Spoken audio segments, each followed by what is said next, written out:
When the annals of human history are finally concluded, there will be records of the generations that labored to restore peace, dignity, hope, and honor to Black Africa, Ethiopia, Sierra Leone, Ghana, Kenya, Uganda, and the rest.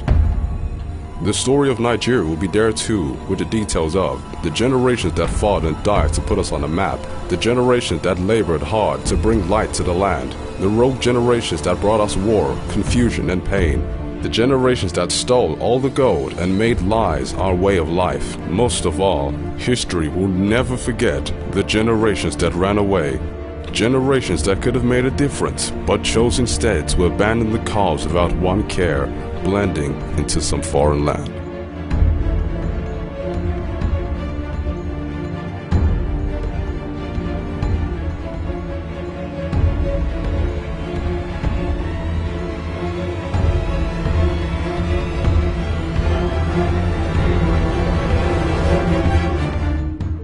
The costly Nigerian-Biafran War might have been averted if wise men had not kept silent when the Yakubu Gowon-led contingent botched the last opening for negotiations by muddling the waters of the Aburi Accord in 1967. The ill-prepared team returned to Lagos from Ghana to renege on the agreement they signed at the conference, and they slammed shut the door on peace.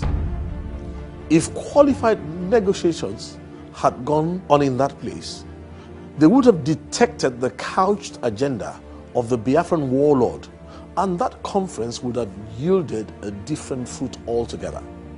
Most citizens still do not realize that it was the bruised egos of the military hotheads that was the primary spark that ignited that needless war.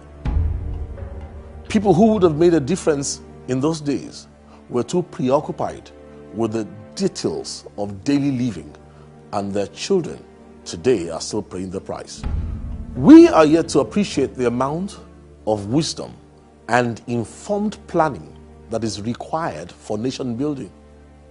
In 1958, with less than 5 weeks to the Constitutional Conference in London, the government of the northern region of Nigeria was yet to produce a code of criminal procedure that would be acceptable to the Union.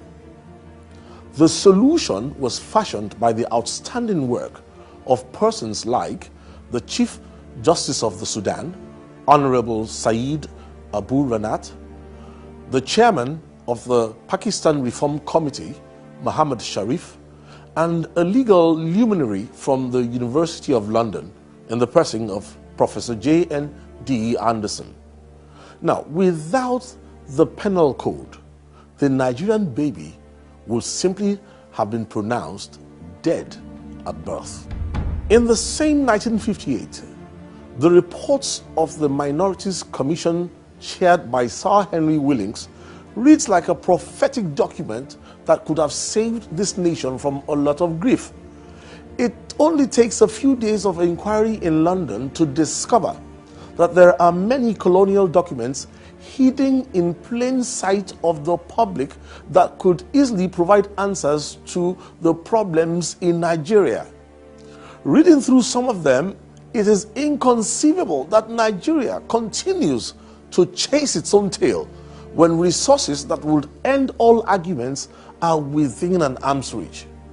Do you know that we would have fared better in this nation if Obafemi Awolowo had stood his ground against Lord Chandos on the principle of nation building in that 1958 conference? There is absolutely nothing wrong with Nigeria, but there is a lot that is wrong in Nigeria. It is unfortunate that unrestrained corruption has weakened the fabric of our society. Now, the situation is such that the minority fares, traditional mistrust issues, chronic unemployment, and the total lack of service delivery have combined with a neglected youth population explosion to reduce the value of human worth to an all-time low. The countdown to another Rwanda started when the Boko Haram was introduced into this volatile mix. And as long as the present architecture of governance and prevailing political culture are permitted to remain, the meltdown is inevitable. We no longer have time for the blame game, because nobody, not the rich, not the poor, young or old, free or bond, will survive what is ahead. We need Nigerians in the diaspora to rise up in this hour for this nation.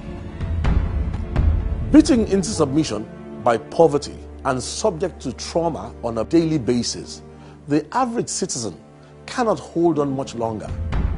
14 years ago, my team traveled across the entire nation warning stakeholders that a bloodthirsty machine was primed to ravage the land, starting from the north. Very few paid attention, and all we had to show for our pains were death threats. We watched in horror as thousands were later slaughtered and blood filled the streets. Now this time, nobody will have any excuses, because we plan to shout this from the rooftops. Nigeria is facing a global challenge with enemies working from within and without. It is not a northern problem. It's a national meltdown that's looming ahead. The military option will soon discover that you cannot use a machete where a scalpel is what you need. This could be the final trumpet to patriots in the diaspora before the darkness finally descends.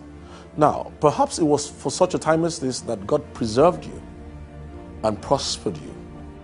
Now, I've always hoped that I'm wrong about these issues, but there's one word of advice that I will give to you, just in case. Please, cherish your fathers, your mothers, your siblings, brothers and sisters, because you cannot tell what tomorrow will bring.